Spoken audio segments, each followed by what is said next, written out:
네, 차트하고 이슈 좀 자세하게 좀 살펴봤고요. 이번에는 좀 새롭게 채권과 관련해서 한번 연결을 해보도록 하겠습니다.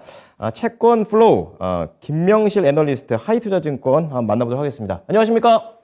네, 안녕하세요. 네, 자 오늘부터 좀 잘 부탁드리겠습니다. 자 우선 궁금한 것이 지금 시장에서 왜 채권에 관심이 갔는지 우선 이런 배경부터 알고 가는 게 중요할 것 같습니다. 설명 부탁드릴게요. 네, 채권에 대한 관심이 올해 이제 하반기 들어서 굉장히 커졌습니다. 사실상 이제 과거만 하더라도 워낙 채권 금리 수준이 낮게 형성되어 있었고, 채권이 이렇게까지 이슈는 아니었는데요. 올해 하반기부터 개인 투자자들 중심으로 채권형 상품에 대한 관심들이 굉장히 증가했었고요. 그런 점에 대한 이면에는 첫 번째로는 주요국 중앙은행들의 긴축 정책이라는 게 있습니다. 아시다시피 작년부터 올해까지 주요국 중앙은행들은 물가 상승률 억제를 위해서 이제 하나같이 통화 정책, 즉 기준금리 인상을 통해서 긴축 정책들을 굉장히 공격적으로 진행했는데요. 그러다 보니까 일반적으로 채권 금리라는 건 통화 정책과 그리고 경제 상황, 그리고 세 번째로는 물가에 의해서 결정이 되는데, 물가 상승률과 그리고 주요국 통화 정책들의 기준금리 인상 기조가 함께 겹치다 보니까 채권 금리들이 빠르게 상승하기 시작했습니다. 올해 1월부터 10월까지 채권 금리의 상승률이 굉장히 가팔랐었고요. 그러다 보니까 채권 가격과 금리는 이제 반비례 관계이기 때문에 금리가 오르다 보니까 채권 가격들은 빠르게 떨어지기 시작했습니다. 수익률 기준으로 올해 1월부터 10월까지 채권형 인덱스 수익률의 평균 수익률은 마이너스 20%에 가까이 커졌고요. 채권형 ETF들의 상황들도 크게 다르지는 않았습니다. 올해 1월부터 10월까지 투자 수익률이 가장 부진했던 채권형 상품은 초장기 구체형 상품이었고요. 특히나 초장기 레버리지형 상품 같은 경우는 수익률이 한 마이너스 80% 가까이 이제 커지는 듯 굉장히 처참한 모습이 나타났습니다. 그러면 이렇게 수익률 환경이 좋지 않았는데 왜 이렇게 최근 들어서 채권에 대한 관심이 커졌나? 첫 번째 가장 큰 이유는 빠르면 내년 초부터 채권 관련한 통화정책 사이클이 바뀔 수 있다라는 시장의 기대감이고요. 두 번째로는 내년도 물가 상승률이 꺾일 수 있다라는 시장의 기대감입니다. 첫 번째로 이제 저는 내년 1분기부터 연준 등 주요국 중앙은행들의 긴축 사이클이 종료에 가까워졌다라고 보고 있고요. 두 번째로는 이와 더불어서 올해 11월 달에도 확인됐듯이 미국을 비롯해서 유로존 등 주요국들의 물가 상승률이 억제되는 모습이 내년 초에 본격적으로 관측될 것으로 예상을 하고 있습니다.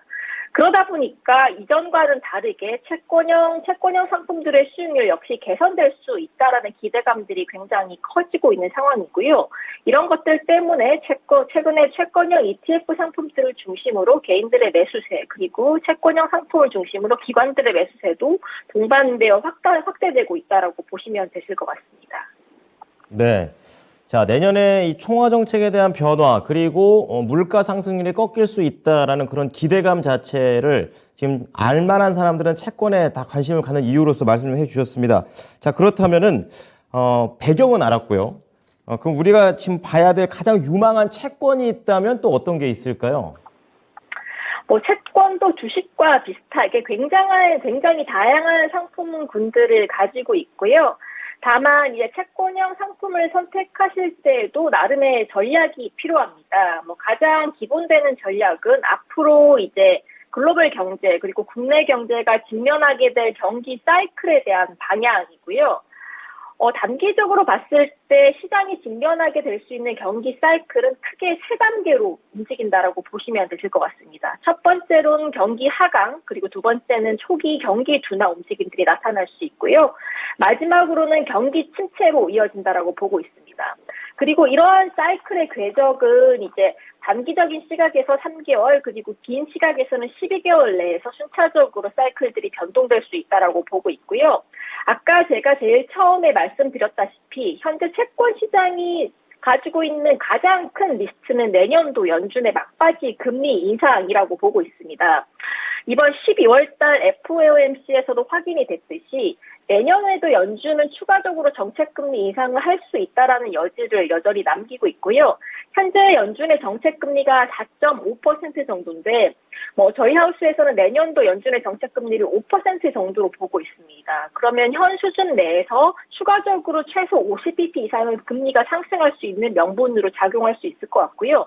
그렇기 때문에 향후 2, 3개월 내에는 채권의 가격 상승 가능성보다는 가격 하락 가능성들이 조금은 있다라고 보고 있습니다. 그렇기 때문에 채권에 투자해서 얻을 수 있는 수익률은 기본적으로 크게 두 가지로 분류가 되는데요. 하나는 개인이 채권에 대해서 투자를 했을 때 싼 가격에 사서 비싼 가격에 파는 양도 차익에 대한 이득이 있을 수 있고요.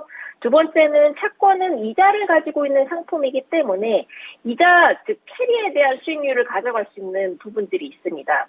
그렇기 때문에 단기적인 시각에서는 연준의 막바지 금리 인상에 대한 리스크들 때문에 채권 가격 자체는 추가적으로 상승할 수 있는 여지는 굉장히 낮고, 그러다 보니까 가격 상승에 기댄 투자보다는 현재 이미 높아진 금리에 따른 캐리 수익률 목적의 투자가 조금은 적합할 수 있다고 보고 있습니다.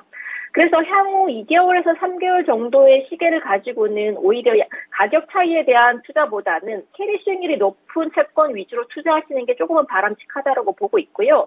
채권형 상품 중에서도 듀레이션, 즉 만기가 긴 채권보다는 듀레이션이 다소 짧더라도 캐리 수익률이 높은 채권 위주로 투자를 추천을 드리고요. 그리고 두 번째로 국채 투자뿐만 아니라 만기가 짧은 투자 등급, 즉 IG 인베스트 그레이드 등급의 투자 등급 채권에 대한 투자도 적극적으로 추천을 드리고 있습니다. 다만 이제 3개월 이후 이제 4개월부터 향후 12개월 내 채권형 상품의 투자 전략은 조금은 변화가 있을 것으로 보고 있습니다. 앞서서 제가 언급드렸다시피 내년 1분기 이후부터는 주요국, 즉 연준을 포함한 주요국들의 통화정책 금리 인상이 이전과는 다르게 이제 스탑이 될 가능성들이 굉장히 높습니다. 그러다 보니까 정책금리 인상에 대한 종료와 함께 경기 사이클은 경기 둔화에서 침체로 빠르게 연결될 가능성들이 훨씬 더 커 보이고요. 그러다 보니까 상대적으로 안전자산인 채권에 대한 수요가 증가할 가능성들이 높습니다. 그럼 앞서 말씀드렸다시피 이 시기부터는 이제 캐리에 대한 수익률도 중요하지만 내가 싸게 채권을 사서 비싸게 채권을 팔 수 있는 기회들이 오기 시작하는 시기라고 보고 있고요.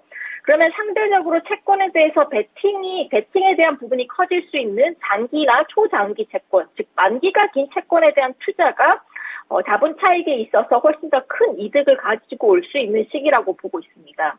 그렇기 때문에 내년도 2분기 이후부터는 채권에 대한 듀레이션을 늘리면서 만기가 긴 채권에 대한 투자 위주로 병행을 하시는 방법도 채권형 상품에 투자를 하는 좋은 방안이라고 생각을 하고 있습니다. 네. 자, 주식만 있는 게 아닙니다. 채권도 아주 세계관이 넓죠. 그렇기 때문에 경기 사이클과 관련해서 방향성을 잘 고려해서 말씀해 주신 성격의 채권을 잘 선택해 보도록 하겠습니다. 오늘 말씀 잘 들었습니다. 고맙습니다. 네, 감사합니다. 네. 자, 오늘 채권 플로우는요, 하이투자증권의 김명실 애널리스트의 의견을 들어봤습니다.